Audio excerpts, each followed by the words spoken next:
আর্য, অংশুকে দেখছি না। মা অংশ ভেতরে আছে, ওদের একটু স্পেস দেওয়ার জন্য আমরা বাইরে এলাম। আপনি এসেছেন? ও মামা, কি ভাগ্যি! আমি তো জানতাম না আপনি আসবেন।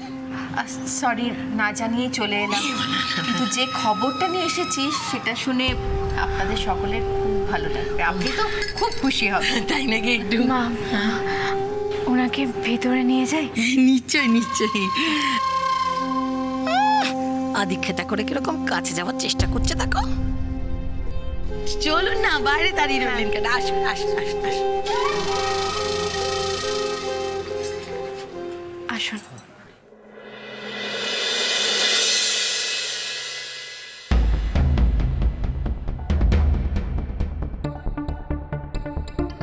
এ তো আমার দিকে তাকাচ্ছেই না, আমি এইদিকে আর ওদিকে মুখ করে বসে আছে।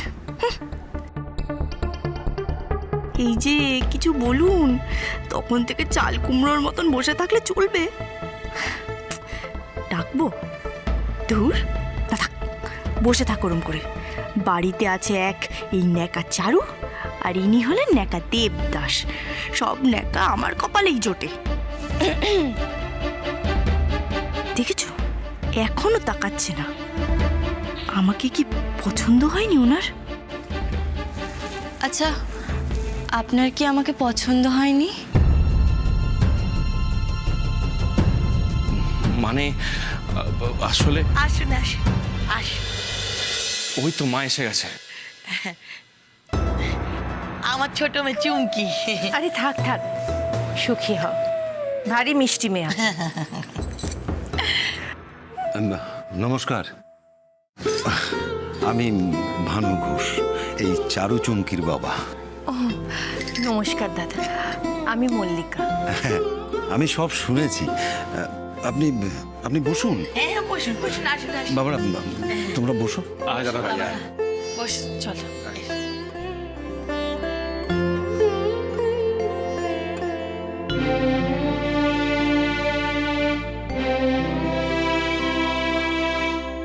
আগের দিন আপনার সাথে দেখা হয়নি, আপনি বাড়িতে ছিলেন না, কোথাও গিয়েছিলেন। আজ ভালোই হলো, দেখা হয়ে গেল। আপনার সাথেও সব কথাবার্তা সেরে নেওয়া যাবে এখন। নিশ্চয়ই। আসলে আগের দিন আমি পাশের গ্রামে একজনের চিকিৎসা করাতে গিয়েছিলাম। হ্যাঁ, উনি বলেছিলেন। দেখুন, আপনাদের মতো এত বড় বাড়ি থেকে সম্বন্ধ এসছে শুনে আমি খুবই অবাক হয়েছি। এরকম যে ঘটতে পারে সেটা আমার কল্পনাও ছিল না। আর তাছাড়া আমার এই বাড়ির অবস্থা তো বুঝতেই পাচ্ছেন, নুন আনতে পান্তা ফুরোয়। ওনার গলাটা ভারী চেনা চেনা লাগছে। ছি ছি, ওভাবে বলবেন না। শুধু কি টাকা দিয়ে বড়লোক হওয়া যায় ভানুবাবু? আমার তো তা মনে হয় না। এই যে আপনার বাড়িতে দুটি হীরের টুকরো মেয়ে আছে, আমার তো মনে হয় আপনি অনেকের চাইতে অনেক বেশি বড়লোক। তা হীরের টুকরোকে গলার সোনাটা খুলে দাও না বাপু, দাও না। তা বটে। আপনাদের সঙ্গে আত্মীয়তায় জড়াতে পারলে সে তো আমাদের সৌভাগ্য। এরকম দুটো গুণী ছেলে আমার বাড়ির জামাই হবে, এর থেকে বেশি কিছু আর কি চাওয়ার আছে বলুন? তবে আপনি যদি কিছু মনে না করেন, আমার একটা কথা আছে। নিশ্চয়ই, বলুন না। দেখুন, আমার কাছে আমার দুই মেয়ে সমান হলেও আমি চাই যে আপনি আমার দুই মেয়েকে ওই বুঝে শুনে পরখ করে বিবেচনা করবেন। মানে আমার দুই মেয়ে আপনার বাড়ির বউয়ের যোগ্য কি না। নইলে ওই এক দেখায় হঠাৎ একটা সিদ্ধান্ত আপনি নিয়ে নেবেন, পরে যদি কোনো সমস্যা হয়। পরে? ও মা, এ আবার কি কথা? পরে আবার সমস্যা হবে কেন? কেন গো, তুমি কি তোমার মেয়েদের চেনো না নাকি? হ্যাঁ, আসলে তুমি চুমকির বিয়েটা কেঁচিয়ে দেওয়ার জন্য এটা করছো, কিন্তু আমি এ তো হতে দেব না, কিছুতেই না। এখানে আমার চেনার কথা হচ্ছে না, ওনাদের চেনার কথা হচ্ছে। কি যে কথা বলো না তুমি। আরে বাবা, উনি তো সব জেনে শুনেই এসেছেন এই সম্বন্ধটা নিয়ে। আমার মেয়েদের কথা শুনেছেন, মেয়েদেরকে পছন্দ করেছেন, তবে না এসছেন। কি বলুন দিদি? হ্যাঁ, নিশ্চয়ই। তবু আমি বলবো যে আপনি ভালো মন্দ বিচার করেই কিন্তু আপনি সিদ্ধান্তটা নেবেন। অনেকক্ষণ ধরে আমার একটা কথা জানতে ইচ্ছে করছে, আপনি যদি কিছু মনে না করেন বলতে পারি? বলুন। ছি, আমি মনে করবো কেন, বলুন। আমার আপনার গলাটা ভারী চেনা চেনা লাগছে। কেবলই মনে হচ্ছে আমার যে আপনি আমার অনেক দিনের চেনা। চেনা? হ্যাঁ রে বিনয়, বৌমা পৌঁছে ফোন করেছিল? হ্যাঁ করেছিল তো মা, মাধবপুরে ওনাদের বাড়িতে ঢোকার আগেই ফোন করেছিল। যাক বাবা, সব কিছু ভালো ভালো মিটে গেলেই মঙ্গল। রাধা মাধবের কৃপায় আর যেন কোনো বাধা বিপত্তি না ঘটে। কিচ্ছু আসবে না, সব কেমন হই হই করে হয় তুমি দেখো শুধু একবার। কতদিন পর বাড়িতে একটা বেশ জমজমাট ব্যাপার হবে, কি বলো মা?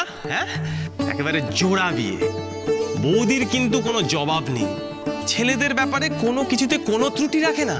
কিছু ঠিক করলো মানে করলো। কি সুন্দর তুমি দেখো, আর্যর জন্য মেয়ে দেখতে গিয়ে অংশুর বিয়েটাও পাকা করে ফেললো। হ্যাঁ ঠিক বলেছিস, বৌমা যে আগের অভিমান ভুলে গিয়ে অংশুর কথাটা ভেবেছে, এটাতে আমি খুব খুব খুশি হয়েছি।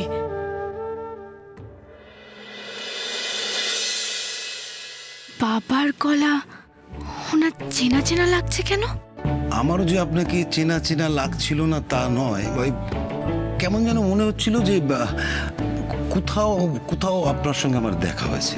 ওই কিন্তু ওই দাঁড়ান দাঁড়ান, আমার কিন্তু এবার আস্তে আস্তে মনে পড়ছে, জানেন,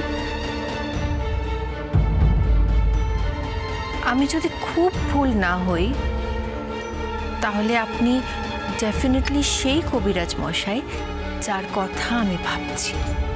কিন্তু আপনার সঙ্গে তো আমার সত্যি কোথাও যোগাযোগ হওয়ার কথা নয়, আর এমনও তো নয় যে আমি শহরে বারবার যাই। কিন্তু আমি যে নিশ্চিত আপনি সেই কবিরাজ মশাই।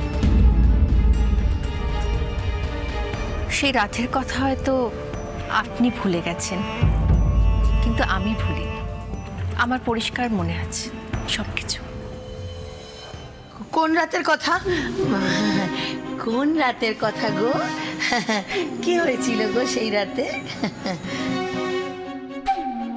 মা, উনি বোধহয় মনে করতে পারছেন না, তুমি একবার বলে দাও না। হ্যাঁ হ্যাঁ হ্যাঁ, আমার মনে পড়েছে। হ্যাঁ মনে পড়েছে। মনে পড়লো তাহলে? চিনতে পেরেছেন আমাকে? হ্যাঁ।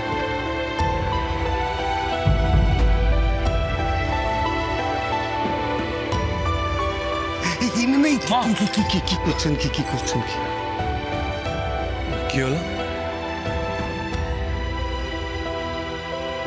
এসব কি হচ্ছে রে বাবা? বাবা, এ তো কিছুই মাথায় ঢুকছে না। আমি আর আমার ছেলে কেউই হয়তো এখানে থাকতে পারতাম না।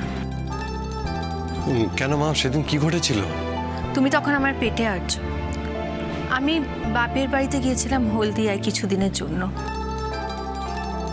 হলদিয়া থেকে বেরোতে বেরোতে অনেকটা বেশ দেরি হয়ে গেছিল। কিছুটা পথ যাওয়ার পর ভারী দুর্যোগ নেমে এলো, জানো। হাইওয়েতে ওঠার আগেই আমাদের গাড়িটা খারাপ হয়ে গেল। ব্যাস, ড্রাইভার দাদা তো খুব টেনশনে পড়লো। একদিকে আমি অসুস্থ, তার উপর আবার গাড়ি খারাপ হয়ে গেছে। হঠাৎ হঠাৎ পেটে প্রবল যন্ত্রণা শুরু হয়ে গেল। ব্যথায় একেবারে আমি ছটফট করছিলাম। জানো আর্য, সেদিনকে নিজেকে এত অসহায় মনে হচ্ছিল। বাড়ির কেউ কাছে নেই, গাড়ি খারাপ হয়ে গেছে, তুমি আমার পেটে, এদিকে এত যন্ত্রণা। এইসব ভাবতে ভাবতে প্রায় আমি আধমরাই হয়ে যাচ্ছিলাম। ড্রাইভার দাদাও বেচারা কি করবে, ফোনে যে কাউকে যোগাযোগ করব তারও তো উপায় ছিল না। তখন তো ফোন করার এত সুবিধে ছিল না। তাই বাধ্য হয়ে ড্রাইভার দাদা আমাকে গাড়িতে রেখে বেরিয়ে পড়ল গাড়ির মেকানিক খুঁজতে। যন্ত্রণায় আমি যখন প্রায় আধমরা, হঠাৎ একটা গলা শুনতে পেলাম। বোন, কি হয়েছে আপনার? কি হয়েছে?